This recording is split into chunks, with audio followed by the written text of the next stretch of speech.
De moins 3600 à 800, les peuplades indo-européennes de l'Antiquité se sont succédées sur le territoire actuel de la Russie. Dans l'ordre chronologique, on retrouve la culture Yamna vers moins 3600, puis les Cimériens en moins 2000, les Scythes en moins 1000, les Sarmates en moins 200, les Huns en 400, les Avars en 600 et enfin les Khazars en 700. 882. Des Vikings de Scandinavie, appelés Varegs, traversent les fleuves de la plaine d'Europe orientale et créent la principauté de Kiev, appelée la Russe de Kiev par Oleg le Sage. 988. Le prince Vladimir Ier se convertit au christianisme orthodoxe, qui devient ainsi la religion d'État. De 860 à 1043. Les Russes combattent plusieurs fois l'Empire byzantin lors des guerres russo-byzantines.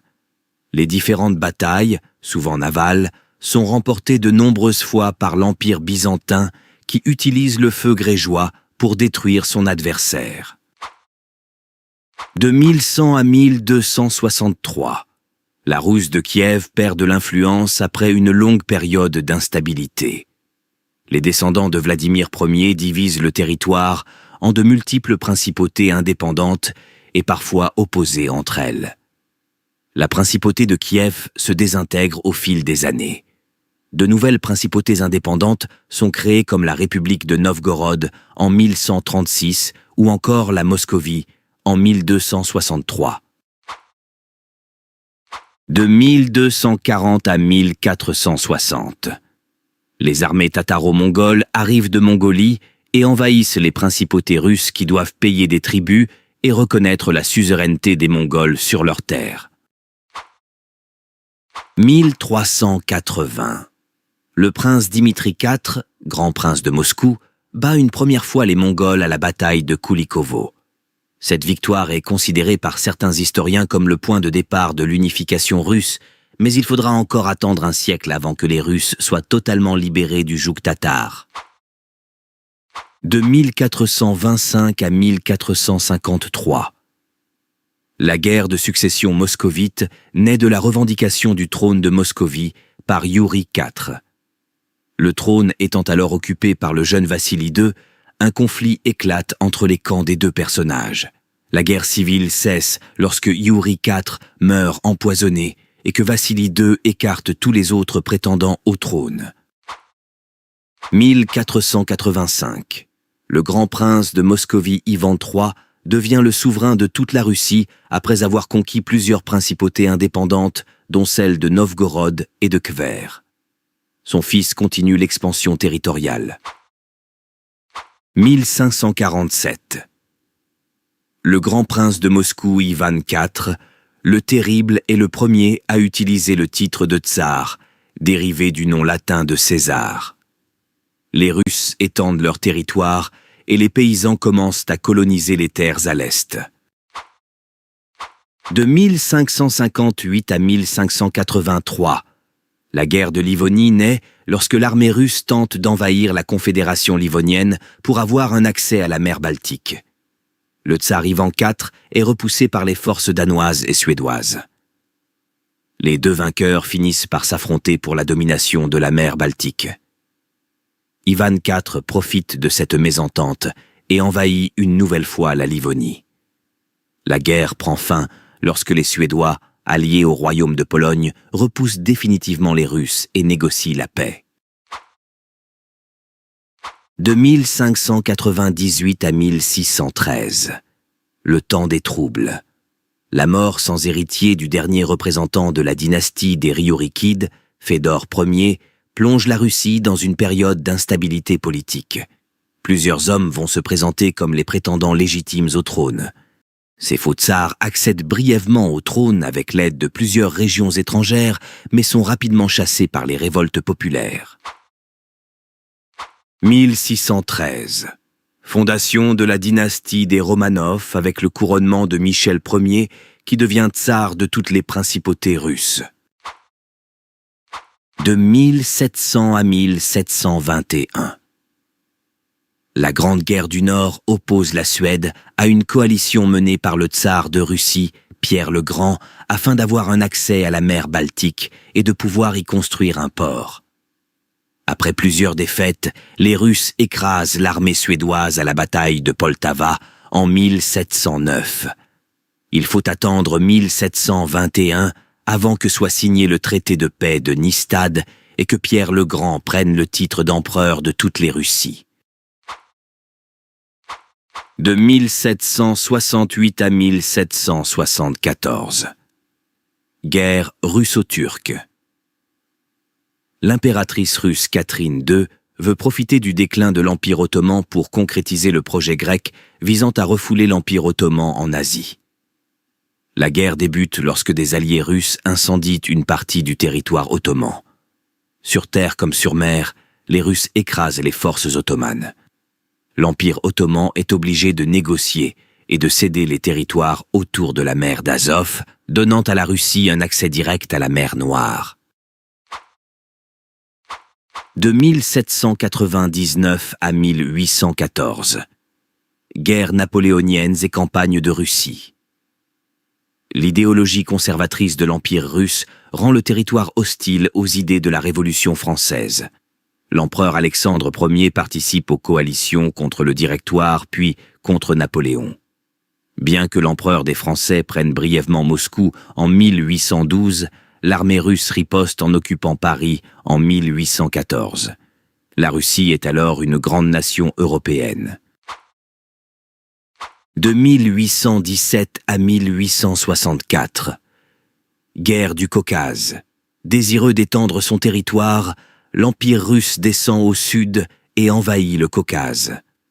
Malgré la résistance caucasienne et les difficiles expéditions militaires dans les montagnes, l'empereur russe Alexandre II parvient à asseoir son autorité sur tout le nord du Caucase. 1825. L'insurrection décembriste est menée par les nobles russes aux idées révolutionnaires dont le but est d'accroître les libertés individuelles. Ils souhaitent la mise en place d'une constitution garantissant la liberté d'opinion et d'expression et demandent l'abolition du servage. Organisés en société secrète, ils tentent de réaliser un coup d'État, mais échouent et sont violemment réprimés. De 1853 à 1856. La guerre de Crimée débute par l'occupation des principautés roumaines par les troupes russes. Craignant un bouleversement de l'équilibre européen, une coalition des puissances européennes se crée et attaque la base russe de Sébastopol en Crimée. La défaite de la Russie mit en lumière les faiblesses et le retard du pays par rapport aux puissances occidentales. 1861. Abolition du servage. Le servage est présent en Russie depuis la Russe de Kiev en 882. Par cette pratique, les paysans avaient l'obligation de cultiver une terre pour le compte de son propriétaire en échange de sa protection. L'empereur Alexandre II libère tous les serfs dans une grande réforme agraire. Cela lui permet de récompenser la paysannerie pour ses efforts lors de la guerre de Crimée et de rattraper son retard vis-à-vis des puissances européennes. De 1877 à 1878. Guerre russo-turque. Les Slaves des Balkans se révoltent contre l'Empire ottoman et sont violemment réprimés. La Russie se place comme protectrice des peuples slaves opprimés et décide d'attaquer l'Empire ottoman. L'armée russe parvient à libérer la péninsule des Balkans, entraînant l'indépendance de nombreux pays de cette région. Toutefois, la Russie ne peut pas pousser plus loin ses conquêtes. Elle est indirectement bloquée par la Grande-Bretagne, qui pense que la chute de l'Empire ottoman mettrait en péril l'équilibre de l'Europe. De 1797 à 1907. L'épisode du Grand Jeu est le nom donné à la rivalité coloniale et diplomatique entre la Russie et le Royaume-Uni en Asie durant tout le XIXe siècle, qui a amené entre autres à la création des frontières de l'actuel Afghanistan.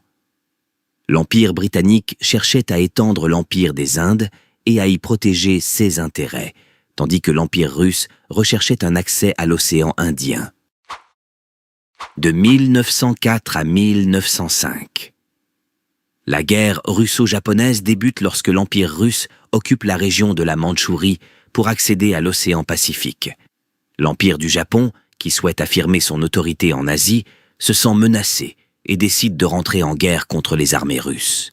La bataille navale de Tsushima donnera la victoire au Japon. La Russie sort profondément affaiblie de ce conflit et la défaite fragilise le pouvoir du tsar Nicolas II. 1914. La Russie dans la Première Guerre mondiale. Alliée de la Serbie, la Russie rentre en guerre aux côtés de l'Entente. L'Empire russe fait figure de grande puissance par l'immensité de son territoire et le volume de sa population. Mais son armée est mal préparée et accumule les défaites lors des 2 premières années. Malgré quelques batailles partiellement remportées en 1916, la Russie sort de la guerre lors de la révolution de 1917 qui balaie le régime du tsar. 1917. La révolution russe apparaît alors que le peuple russe est à bout de nerfs. Il doit endurer les hivers rudes, les famines et les conséquences économiques de la Grande Guerre. Des grèves spontanées sont menées par les ouvriers des usines de Pétrograd en février et gagnent de l'ampleur jusqu'à l'abdication du tsar Nicolas II. Il faut attendre le mois d'octobre 1917 pour que les bolcheviks menés par Lénine prennent le pouvoir lors de la révolution d'octobre. De 1917 à 1921. La guerre civile russe débute à la suite de la révolution. Plusieurs armées s'affrontent pour la prise du pouvoir de l'Empire russe. Les armées blanches anti-bolcheviques ainsi que les armées vertes anarchistes sont finalement battues par l'armée rouge communiste des bolcheviks. De 1939 à 1945. Au début de la Seconde Guerre mondiale, la Russie envahit la Pologne avec l'Allemagne nazie en vue d'un partage de territoire entre les deux puissances. Mais l'invasion non prévue du nord de la Roumanie par les Russes pousse Hitler à retourner sa veste et à envahir l'Union soviétique. Hitler est arrêté avant Moscou et la ligne de front resta la même jusqu'en 1945. Malgré de très lourdes pertes, les Russes arrivent finalement à repousser les Allemands et à prendre Berlin le 2 mai 1945. De 1945 à 1991. La guerre froide oppose les deux superpuissances de l'après-guerre, la Russie et les États-Unis. C'est un épisode conflictuel qui se caractérise par une course aux armements nucléaires et par le souhait de la part des deux camps d'imposer leur modèle sociétal, divisant ainsi le monde en 2 blocs. La guerre froide prend fin en 1991 lors de la dislocation de l'Union des républiques socialistes soviétiques. De 1979 à 1989, l'URSS envahit et occupe l'Afghanistan en 1979 pour sauver de l'effondrement le gouvernement communiste afghane, puis doit faire face aux Moudjahidines qui reçoivent une grande aide de la part des États-Unis. En dépit des immenses moyens mis en œuvre, l'URSS échoue à mater l'insurrection et retire ses troupes du pays en 1989. Depuis 2000, le nouveau président russe, Vladimir Poutine, est un ancien agent du KGB. Il est porté au pouvoir en 2000 et se donne pour objectif de rétablir le fonctionnement de l'État et de l'économie par le biais d'un régime présidentiel fort. Ne pouvant être réélu 3 fois de suite, il devient Premier ministre entre 2008 et 2012 avant de redevenir président de la Fédération de Russie.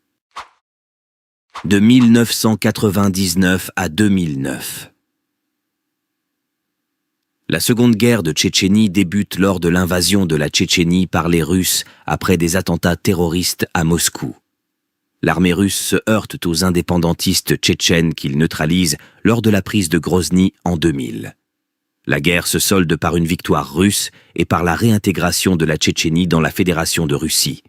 Malgré tout, des expéditions antiterroristes continuent d'être menées par les Russes jusqu'en 2009. 2014.